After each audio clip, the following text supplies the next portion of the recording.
So I started with 2 Rachmaninoff pieces. I'm going to now play a second Chopin piece. So that's the last piece I'm going to play. So I opened with 2, and I closed with 2, and the OCD thing is all...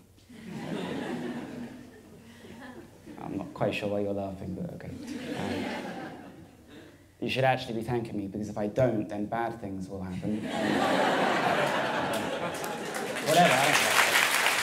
I have things that I do that at least create the illusion of keeping me safe. You know, having everything in my pocket lined up in a certain way, and a few breathing exercises, and the kind of ritual last cigarette before going on stage, a little bit of hand washing, a few other little things that will make me seem even weirder than maybe that has. But I think everyone has something, right? I mean, whether you're a sportsman or an actor or a musician, people, I've heard stories that people do all kinds of weird things, but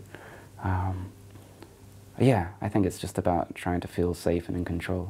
So it's important to me that everything's done right, because then everything is safe and structured and symmetrical. Yeah.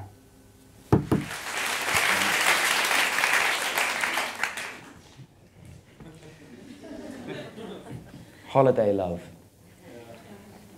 You ever been on one of those holidays where you get on the plane and the door shuts and you look around your little orange EasyJet at the girl next to you, and you look at her and you just go, oh my God, I got 2 weeks. There's no escape. Come on, that can't just be me, right? You just know it's going to be an awful couple of weeks. You've had a terrible argument, the weather's shit, it's just...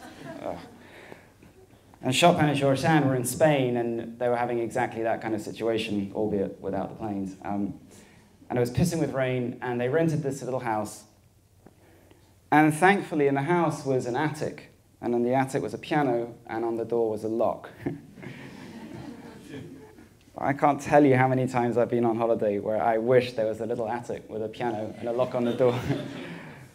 And so he just locked himself away and wrote, and was incredibly prolific. And one of the pieces he wrote was this piece I'm going to play now, the second scherzo.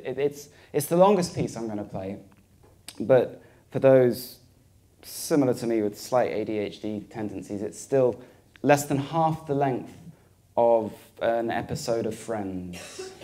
So, with a better storyline too. And Schumann actually said it was like a Byron poem overflowing with love and contempt, like any good, really dysfunctional relationship. And you can actually hear the beginning. It's like a dialogue. It's the poor guy going, God, you know, what have I done?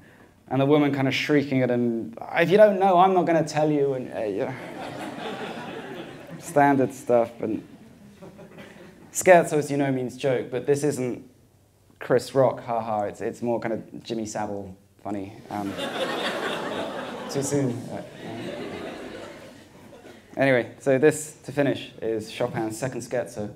Again, for those who care, it's in B flat minor.